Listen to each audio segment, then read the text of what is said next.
साथियों नमस्कार। आप सब देखना शुरू कर चुके हैं बीपी सिन्हा की चौपाल। मित्रों, हमारे जो प्यारे दुलारे रवीश जी हैं, वो आजकल शादी में जो फूफा का रोल होता है ना, वही निभा रहे हैं। अब शादी वाले घर में फूफा का क्या रोल होता है कि हर बात में उन्हें अपनी इंसल्ट फील होती है, हर बात में उन्हें नकारात्मकता दिखती है, हर पॉजिटिव चीज़ में नेगेटिविटी नज़र आती है। वो कभी तंज कसते हैं, कभी टॉन्टिंग करते हैं, कभी गुस्सा हो गए, कभी मुँह फुला लिए। ये सारे लक्षण रवीश कुमार जी में परिलक्षित हो रहे हैं। अब मित्र, ये जो रवीश जी हैं, अपने को सच्चा, निष्पक्ष, ईमानदार, कट्टर ईमानदार पत्रकार कहते हैं। लेकिन इनकी निष्पक्षता का आलम ये है कि जब बीजेपी का गठबंधन छोड़ करके कोई दूसरे विपक्ष में जाता है, तो इनके मुँह पे ताले पड़ जाते हैं, चुप हो जाते हैं। लेकिन जब विपक्ष से छोड़ करके कोई बीजेपी के साथ गठबंधन कर लेता है या बीजेपी में शामिल हो जाता है, तब इनका देखिए पारा कितना हाई होता है। वो हिस्ट्रियाई अंदाज में चीखने चिल्लाने लगते हैं। इनकी चीखने चिल्लाने का मतलब क्या है? इनकी जो स्टाइल है बोलने का, बस उसी स्टाइल में ये शुरू हो जाते हैं कि ऐसा हो गया, वैसा हो गया, ऐसा नहीं होना चाहिए था, वैसा नहीं होना चाहिए था।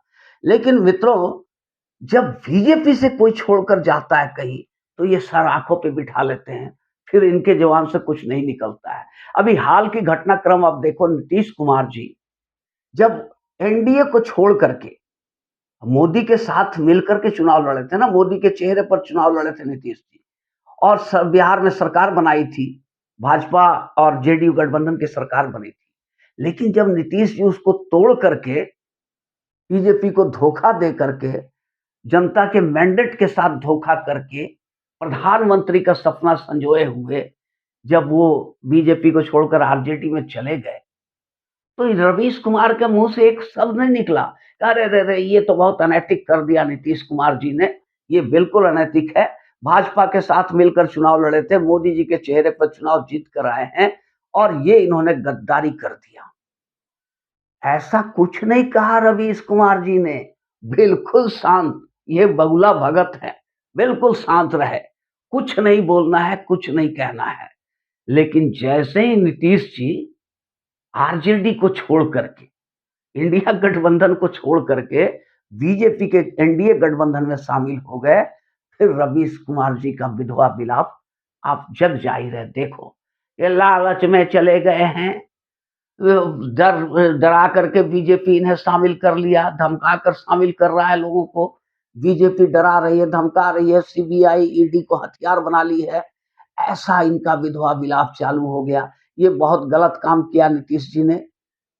तो इनको हर बात से ही प्रॉब्लम होती है। जिसमें अगर बीजेपी को जरा-सा भी फ़ायदा नज़र आता हो, वहाँ पर नीतीश जी का विधवा विलाप चालू हो जाता है। और जहाँ बीजेपी को नुकसान हो रहा हो, चाहे अनैतिक तरीके से ही नुकसान पहुँचाया जा रहा हो, वहाँ ये बिल्कुल शांत हो जाते हैं। तो साथियों, ये रवीश कुमार जी आखिर खुश कैसे होंगे? ये एक बड़ा शाश्वत प्रश्न है, कि यक्ष प्रश्न इसको कह सकते हैं कि रवीश कुमार जी को खुश कैसे किया जाए? ये एक ही शर्त पर खुश होंगे, जब ये मोदी जी इस्तीफा दे दें, भाजपा की सरकार गायब हो जाए, छोड़ दे सरकार चलाना, और सब घर बैठ जाए, फिर कांग्रेस का शासन आ जाए और श्रीमान राहुल गांधी का शासन प्रधानमंत्री बन जाए। रवीश कुमार जी की यही चाहत दिल से है। अब जरा सोचने वाली बात है मित्र, कि एक देश का एक छोटा बच्चा भी राहुल गांधी को पसंद नहीं करता है, वो भी उनको पप्पू कहता है, मंदबुद्धि कहता है। पर रवीश जी जैसे धुरंधर पत्रकार, अपने आप को रोमन मैग्सेसे पुरस्कार विजेता पत्रकार मानने वाले रवीश कुमार जी जैसा, अरे इंटेलेक्चुअल तो है ही, इसमें तो कोई दो राय नहीं है कि रवीश कुमार एक बड़ा इंटेलेक्चुअल है। पर ऐसी इंटेलेक्चुअल्सी का क्या काम है, ऐसा बुद्धिमानी का, ऐसी ज्ञान का क्या काम है, जो राहुल गांधी जैसे शख्स को प्रधानमंत्री पद पर देखना चाहता हो। अब इसके पीछे आप क्या कॉन्स्पिरेसी है, इसको समझना बेहद जरूरी है। क्योंकि मोदी ने इन लोगों को इनकी औकात बता दी है, साफ सुथरी बात है, सत्ता के गलियारों से उठाकर बाहर कूड़ेदान में फेंक दिया है।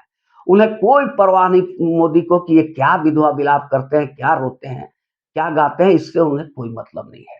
हालाँकि मोदी ने इनको छोड़ रखा है, इन पर कभी कोई एक्शन नहीं लिया, क्योंकि ये मोदी की लोकप्रियता ही बढ़ाते हैं।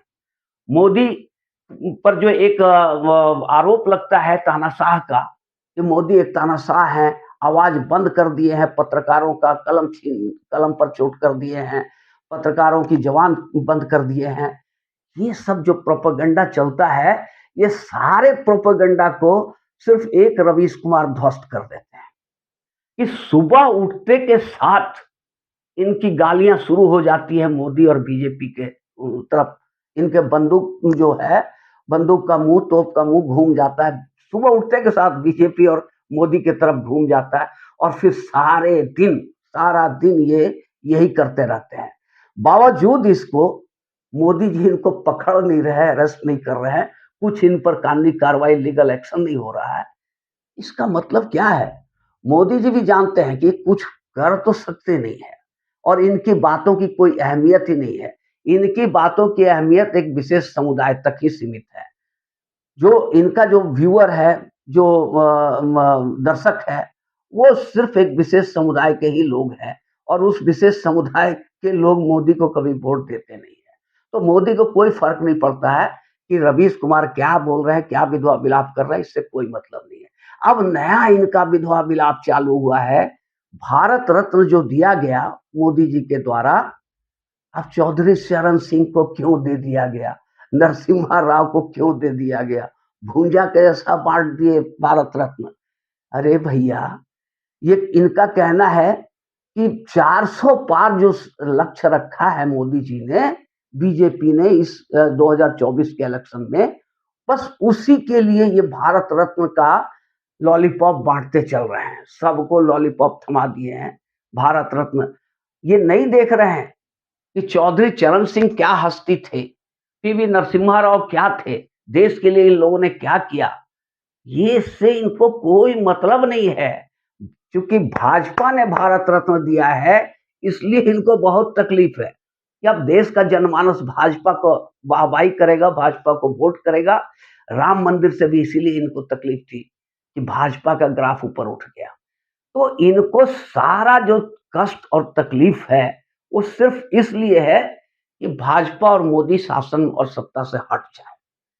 फिर से राहुल गांधी और कांग्रेस का वही घोटालेबाज पार्टी फिर से सत्ता पे काबिज हो जाए, तो ये लोग लुटियन जोन में जितने प्रेम से पहले चरते थे, उसी तरह चरने लगेंगे। इनकी जो सारा हिस्सा, जो कुछ भी इन्हें मिलता था, वो सब कुछ बंद हो गया है। इनकी सारी शक्तियाँ छीन कर दिया है मोदी ने। नहीं तो ये स्टूडियो में बैठ कर के सरकार बनाते थे, कैबिनेट बनवा देते थे, कौन मंत्री बनेगा, कौन किस विभाग, कौन सा विभाग लेगा, ये काम ये लोग करते थे और प्रधानमंत्री के साथ जहाज में भर कर ये जाते थे विदेश में। अब देखो, ब्यूरोक्रेट्स के लिए बस आता था, इनके लिए कैब आता था, कैब से जाते थे, ये ठाट-बाट था इनका। और जब लौटते थे, तो एक लिफाफा और शैंपेन के बोतल साथ में होता था। ये सारी चीज़ें मोदी ने बंद कर दिया, इसलिए ये तड़प रहे हैं, बिना पानी की मछली के जैसे तड़पती है, वैसे ही रवीश जी भी तड़प रहे हैं।